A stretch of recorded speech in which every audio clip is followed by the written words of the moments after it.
Oke, oke, suaranya. Halo, halo Hem. Oke,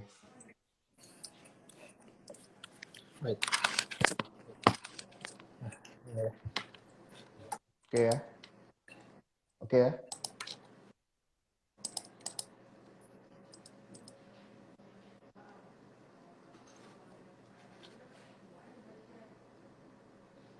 Hmm.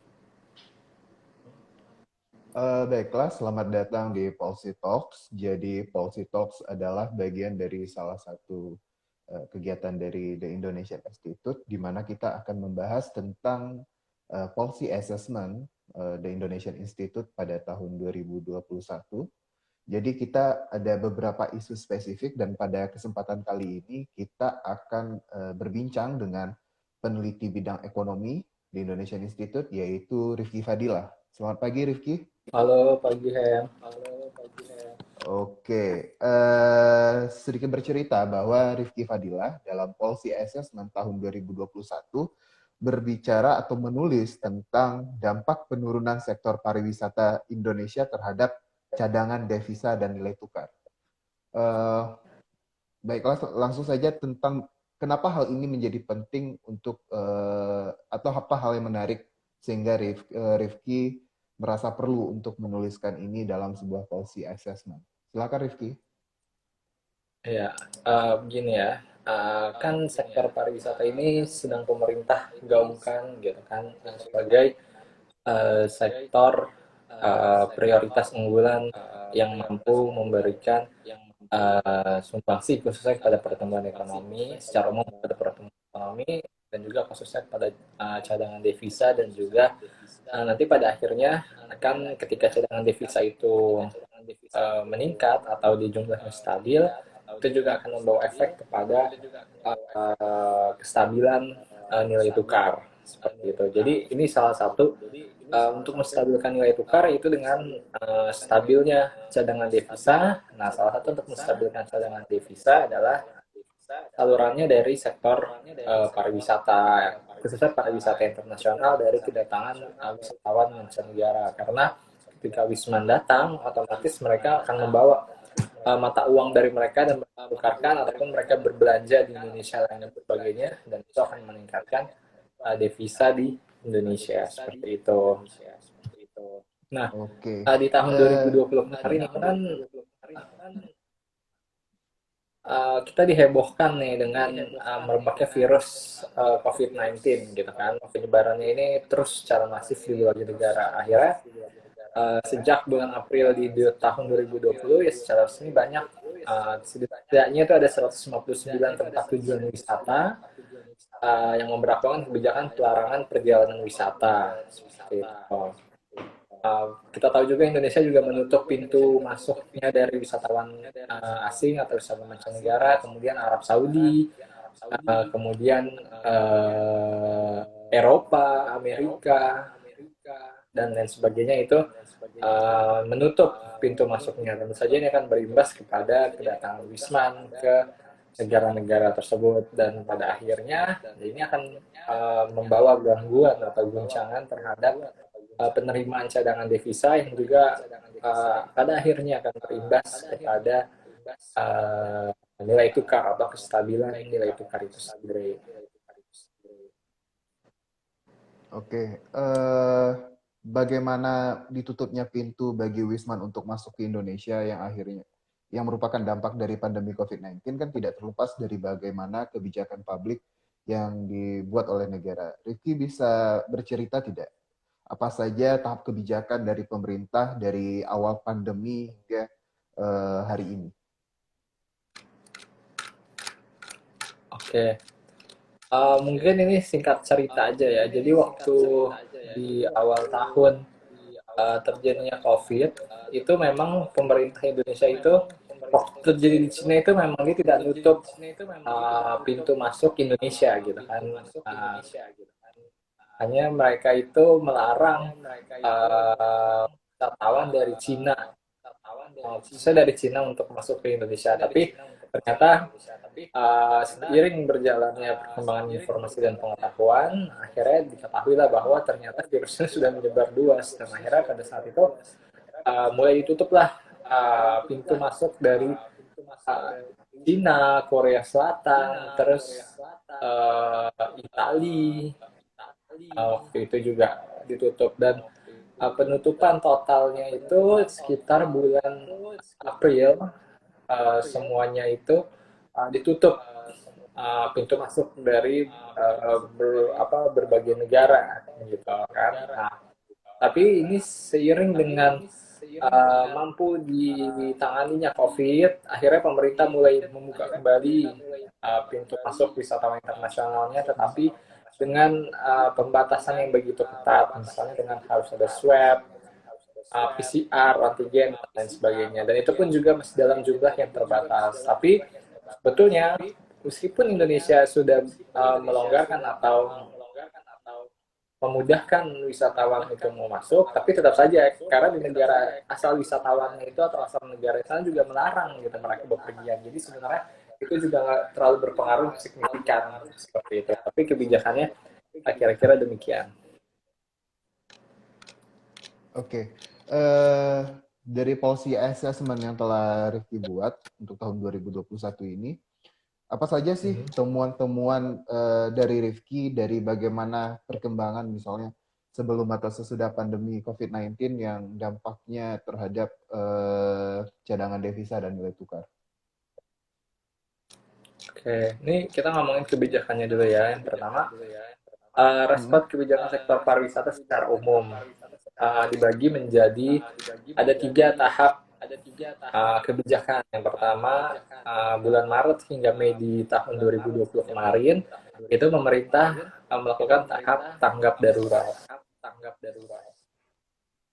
Nah, tahap tanggap darurat ini apa saja sih? Gitu. Yang pertama ada membentuk krisis center, yaitu yang terdiri dari awareness tentang COVID-19, program kebersihan dan kesehatan di gedung Kemenparekraf, imbauan kepada para pemangku kepentingan, kemudian menunda semua kegiatan promosi pariwisata baik di dalam maupun di luar negeri, akhirnya menunda pelaksanaan kegiatan meeting, insentif, convention, exhibition atau MICE yang biasa kita konser-konser, pertemuan, konferensi dan lain sebagainya itu semuanya ditunda atau bahkan dibatalkan. Nah, selain itu dari sisi itunya dari dukungan kepada industri atau pelaku pariwisata dan ekonomi kreatif, pemerintah juga memperlakukan yang pertama untuk kebijakan dari sisi ketenagakerjaan, yaitu dengan adanya pembebasan pembayaran BPJS kesehatan atau ketenagakerjaan bagi pelaku pariwisata dan ekonomi kreatif. Kemudian adanya pengurangan biaya listrik, biaya air, biaya sewa untuk hotel, usaha atraksi, dan pelaku ekonomi kreatif lainnya. Adanya keringanan retribusi atau pajak dari Pemda. Kemudian relaksasi pinjaman dari bank dan juga pemanfaatan kartu prakerja bagi karyawan atau pelaku ekonomi kreatif pelaku-pelaku UMKM ini yang terkena dampak akhirnya mereka untuk ikut prakerja yang akhirnya mereka harus di PHK dari kantornya untuk ikut pelatihan prakerja. Nah, kemudian dukungan dari kementeriannya sendiri yaitu dengan adanya realokasi anggaran. Nah, itu yang pertama dengan kerjasama dengan pihak hotel, kerjasama dengan pihak angkutan kota untuk transportasi. Nah, kemudian kerjasama dengan usaha makanan minuman, koordinasi dengan TV nasional, dukungan pembelian kamar hotel setelah pasca pandemi, juga dukungan data pelaku pariwisata dan ekraf dari data yang terkena PHK. Nah, setelah tahap tanggap darurat itu selesai, di bulan Juni sampai Desember kemarin di 2020 tahap pemulihan. Oke. Nah, tahap pemulihan ini ada apa? Yang pertama itu koordinasi dan identifikasi dampak. Bagaimana koordinasi dengan daerah yang terdampak akibat adanya COVID-19 di daerah-daerah wisata yang terdampak. Kemudian mendorong kementerian dan juga atau lembaga untuk membuat kegiatan di daerah yang terdampak. Yang kedua, mulai lagi adanya publikasi, promosi, dan penyelenggaraan MICE dan juga aktivitas budaya. Gitu. Dan juga yang ketiga ada dukungan kepada industri parekraf atau pelaku ekonomi kreatif, pariwisata dan ekonomi kreatif, adanya pinjaman lunak, kemudian insentif untuk maskapai penerbangan dan juga pelatihan.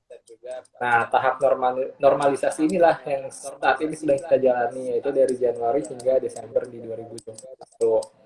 Ini sudah mulai lagi publikasi dan juga promosi di dalam maupun luar negeri, mulai menyelenggarakan event internasional dan nasional, dukungan kepada destinasi pariwisata. Namun, ini tetap saja harus memperhatikan daerah-daerah mana yang memang bisa dibuka ataupun tidak bisa dibuka, ataupun dengan dibuka dengan terbatas dan dengan memperhatikan protokol kesehatan yang begitu ketat seperti itu.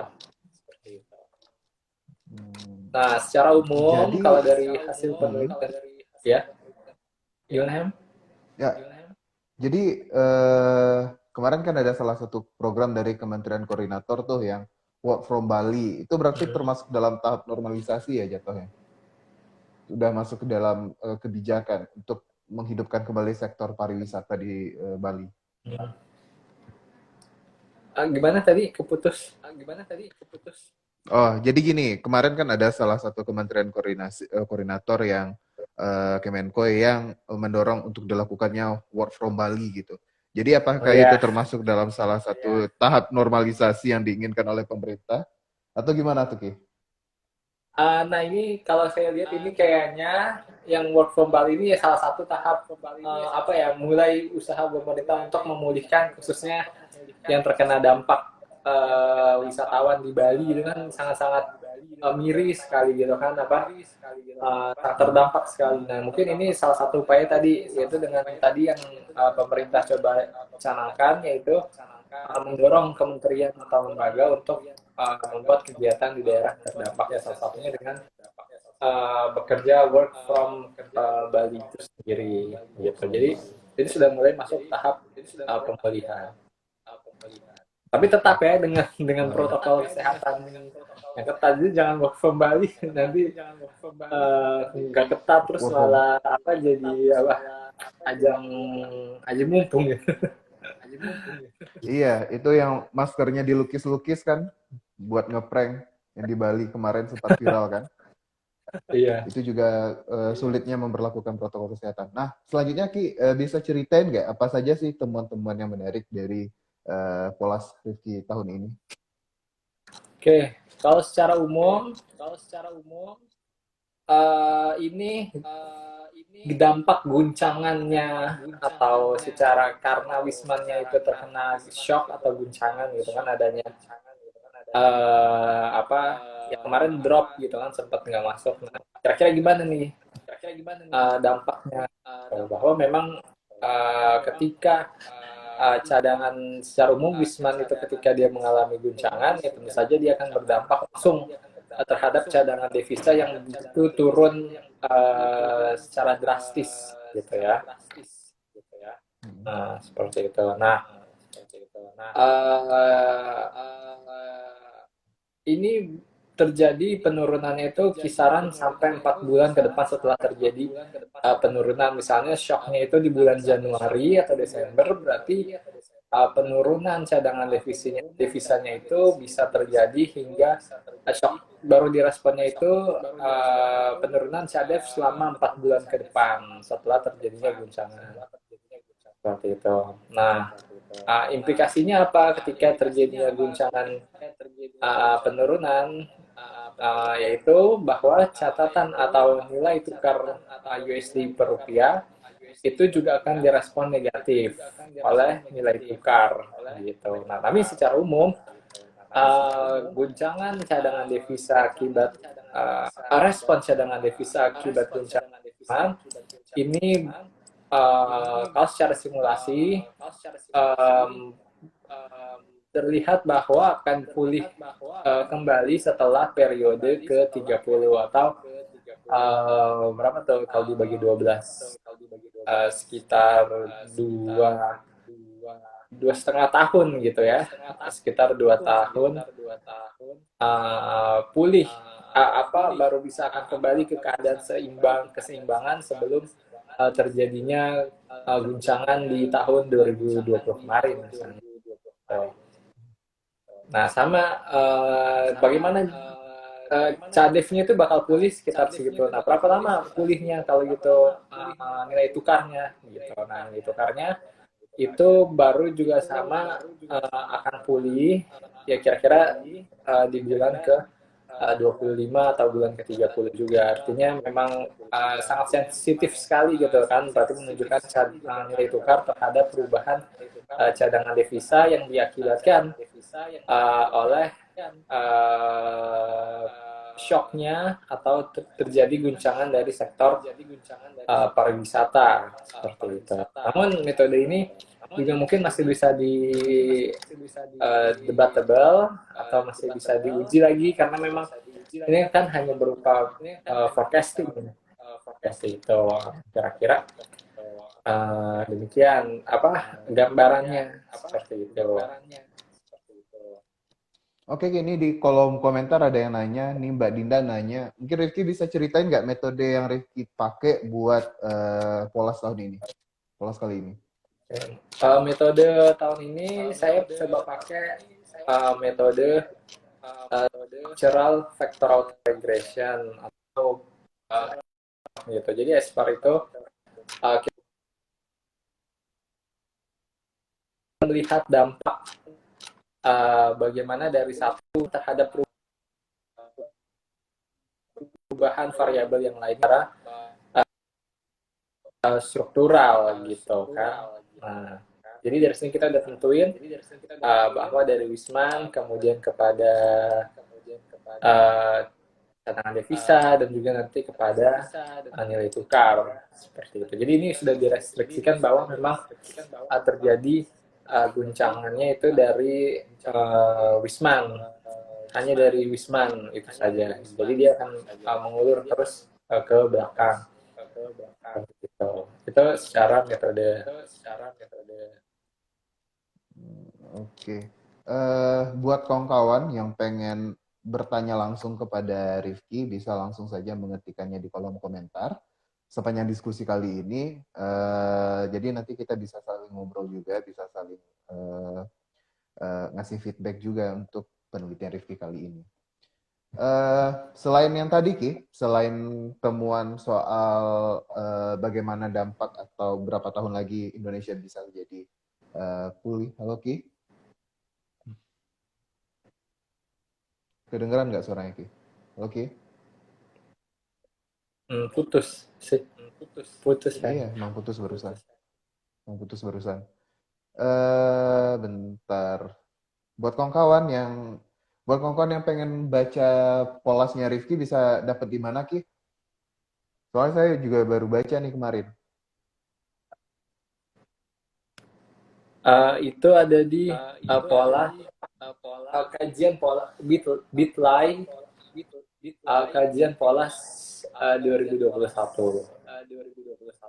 Iya, jadi buat kawan-kawan yang pengen mendapatkan bacaan yang lebih komprehensif tentang penelitian Rifki, bisa langsung diakses. Bitly-nya, waduh, keren Ki. Halo?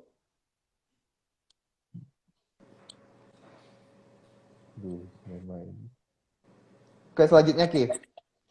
Eh, saya agak rumit ya melihat hasil dari penelitian Rifki, tapi ini pertanyaan dari awam saja. Menurut Rifki, ketika pandemi udah berjalan eh, lebih dari 1 tahun ini, kira-kira perlu berapa lama lagi kita akan dapat bertahan dengan eh, cadangan devisa yang kita miliki, dan kira-kira kapan kita bisa mulai untuk menata kembali pembangunan serta stabilitas ekonomi kita.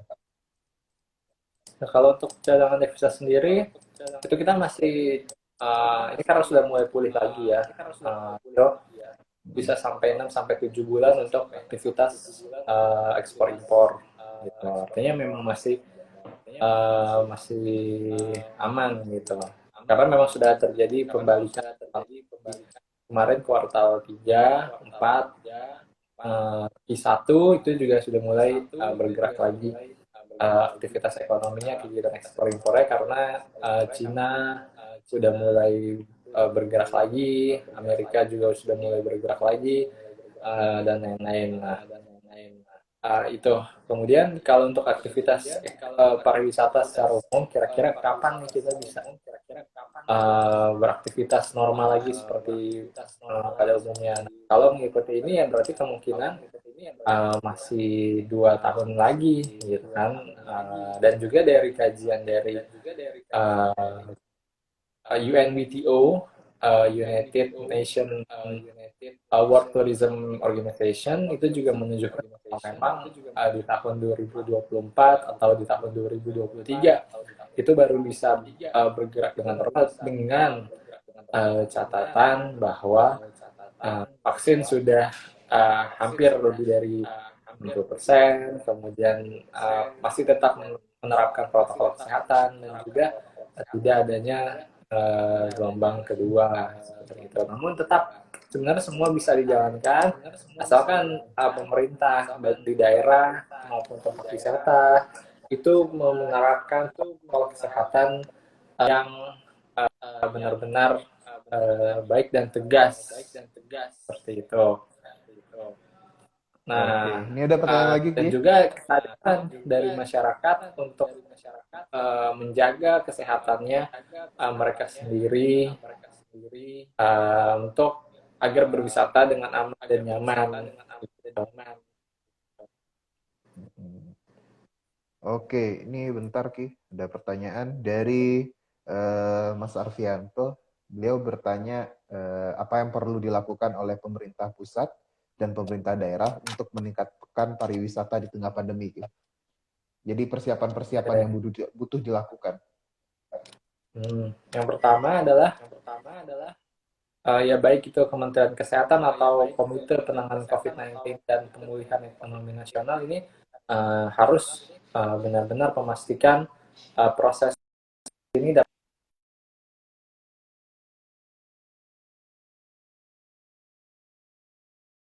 serta mereka yang bekerja di bidang usaha sektor pariwisata. Hal ini dilakukan untuk mengembalikan rasa kepercayaan wisatawan mancanegara maupun wisatawan nasional untuk berkunjung kembali atau berwisata kembali ke Jogja. Nah, kemudian bagaimana juga peran Kemenparekraf untuk memastikan bahwa di tempat tujuan wisata itu harus benar-benar bebas dari sentimen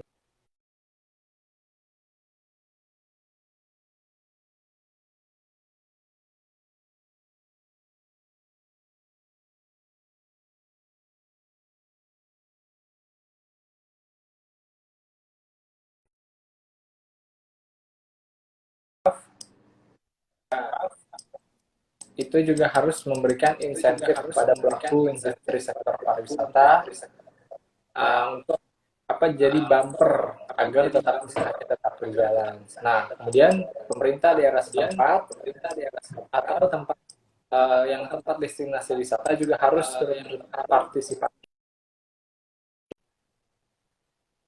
aturan atau kebijakan untuk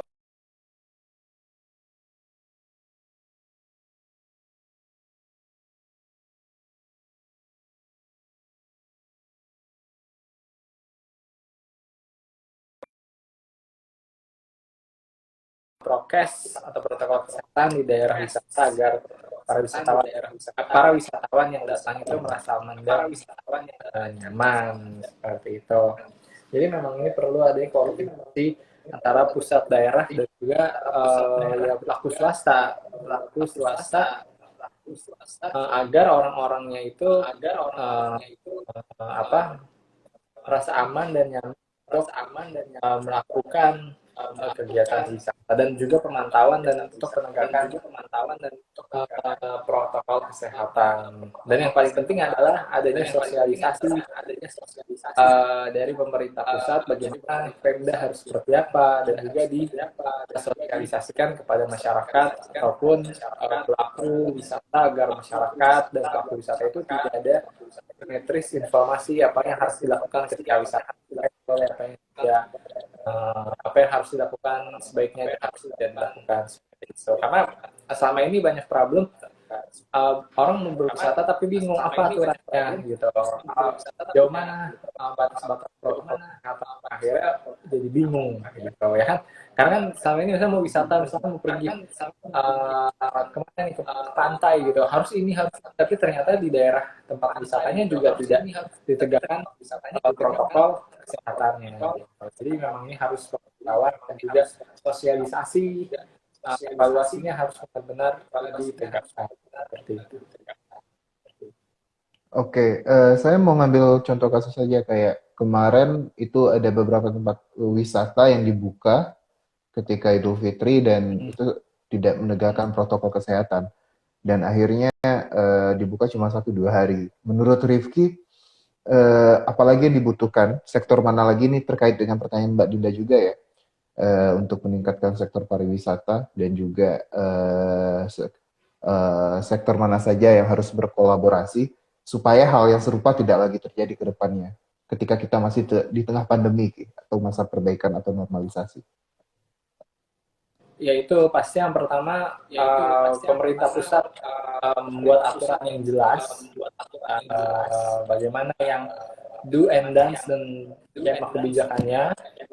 Kemudian pemerintah daerah ataupun dinas pariwisata di daerah itu mampu menerjemahkan kebijakan dari pusat untuk diaplikasikan ke daerah masing-masing. Oke, dan kemudian adalah yang ketiga adalah pihak swasta bagi mereka-mereka yang menyelenggarakan atau mereka yang memiliki tempat objek-objek wisata, karena misalkan di Bali itu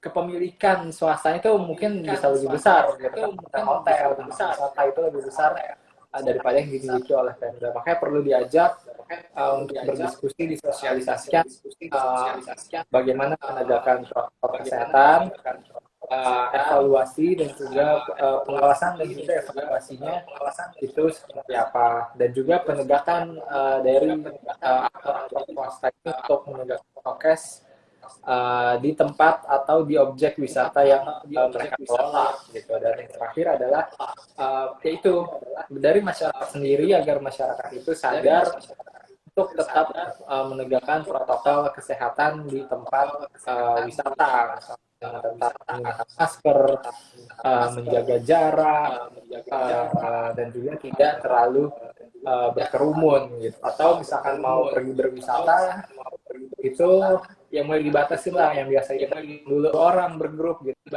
Nah sekarang udah dibatasin, bisa ya pasti berkurang lah ya, jadi tidak membuat kerumunan. Atau kalau memang lebih sadar lagi mereka untuk terus melakukan swab antigen atau swab PCR agar mereka nyaman juga berwisatanya, dan mereka juga paham dan juga merasa nyaman dengan teman-teman yang mereka ajak, bahwa semuanya sudah bebas atau di screening bebas dari COVID-19. Jadi ada 4 aktor. Jadi ada 4 aktor. Pemerintah pusat, pemerintah daerah atau dinas pariwisata, ya pelaku industri pariwisata, dan juga dari masyarakat itu sendiri. Jadi ini memang PR bersama di sektor pariwisata Indonesia. Jadi nggak bisa sendiri-sendiri jalannya.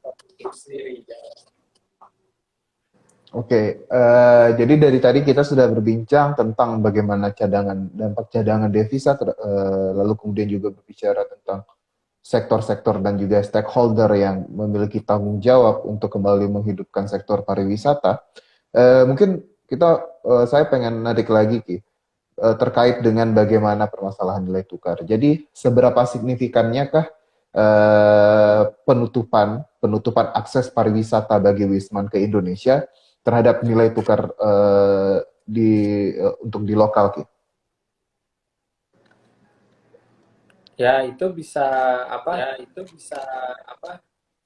kemarin mana ya? Nah ini bisa memiliki dampak ke nilai tukar itu sampai sekitar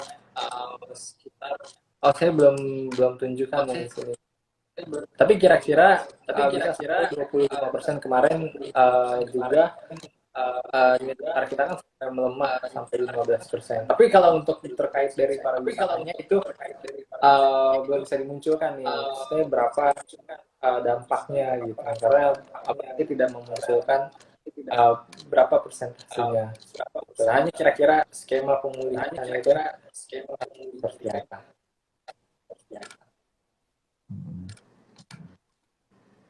Oke, masih terkait dengan penelitian Rifki di Polas kali ini, apa ide yang bisa Rifki tawarkan untuk kembali membuat sektor pariwisata menggeliat dan memunculkan nilai-nilai ekonomi yang baru, Ki, di tengah pandemi dan pasca pandemi tentunya? Ya, tentu tadi yang saya sudah sebutkan, bagaimana proses vaksinasi itu bisa segera dilakukan. Vaksinasi itu salah satunya, dan yang kedua salah satunya, dan juga bagaimana kemampuan atau adaptabilitas dari pelaku industri pariwisata untuk membuat atraksi yang sebelumnya belum terpikirkan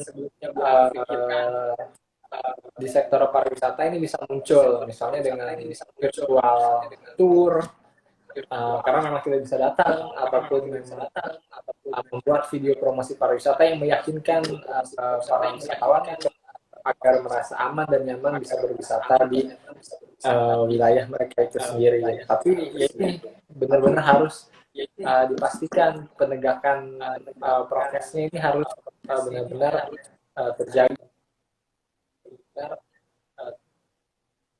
Pariwisata supaya tidak muncul kluster baru dari pariwisata.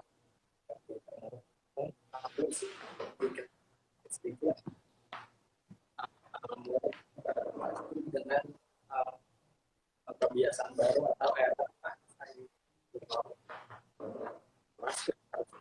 sebagainya.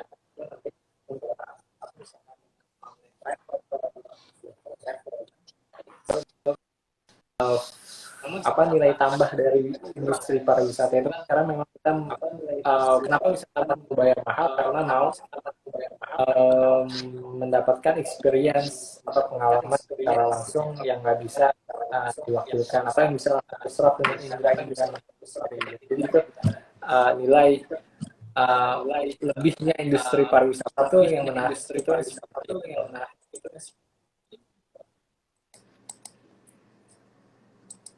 Oke, berarti beberapa poin yang dapat saya tangkap yaitu bagaimana bisa dibangun sebuah kebijakan agar memberikan rasa aman kepada wisatawan lokal maupun wisatawan mancanegara untuk dapat berwisata ke Indonesia, tetap menerapkan protokol kesehatan, lalu kemudian juga bagaimana tiap stakeholder mampu untuk saling berkolaborasi agar sektor pariwisata ini dapat kembali bergeliat. Untuk kawan-kawan yang saat ini sudah bergabung di live Instagram kita, mungkin ada yang mau ditanyakan kepada Rifki? Silakan langsung saja ketikkan di kolom komentar. Dan kalau mau untuk mendapatkan hasil riset atau policy assessment yang ditulis oleh Rifki, silakan kawan-kawan dapat akses di website The Indonesian Institute dan juga di yang telah disampaikan oleh Rifki sebelumnya. Gimana nih? Gak ada yang nanya lagi nih, Ki? Atau kita cukupkan saja kali ya, Ki ya? Tapi sebelum kita cukupkan, halo Ki? Halo? Ya. Ya elah, halo Ki? Ya. Mencet-mencet doang dari tadi, Ki. Oke, kita masih tunggu ya.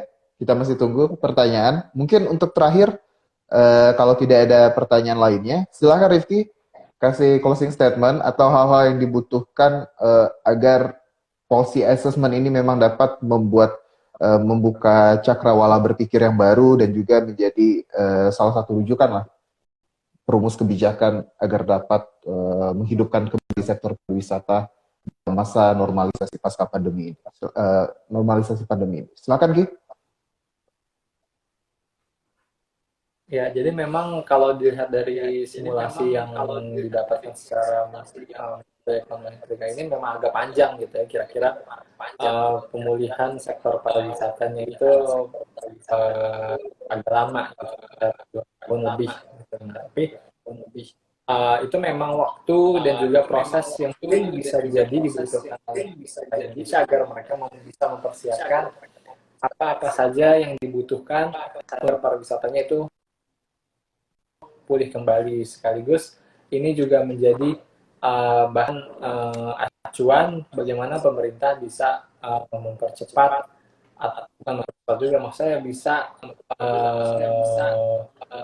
membuat kebijakan-kebijakan di tengah pandemi ini tadi, yaitu dengan cara bagaimana Kementerian Kesehatan dan Komite COVID dan PEN itu bisa membuat proses vaksinasi itu cepat kepada seluruh khususnya pelaku sektor pariwisata agar mereka bisa divaksin agar wisatawannya dapat percaya untuk datang lagi ke Indonesia seperti itu. Dan selanjutnya agar kita bisa berwisata dengan aman, ya maka perlu kesadaran dari masyarakat untuk mematuhi protokol kesehatan dan juga bagaimana penegakan prokes di tempat wisata yang dibantu dengan pelaku industri pariwisata, pemerintah daerah, ataupun dinas wisata di daerah masing-masing, dan juga adanya kebijakan yang jelas, terkoordinir, dan juga tersosialisasi dengan baik dari pemerintah pusat hingga ke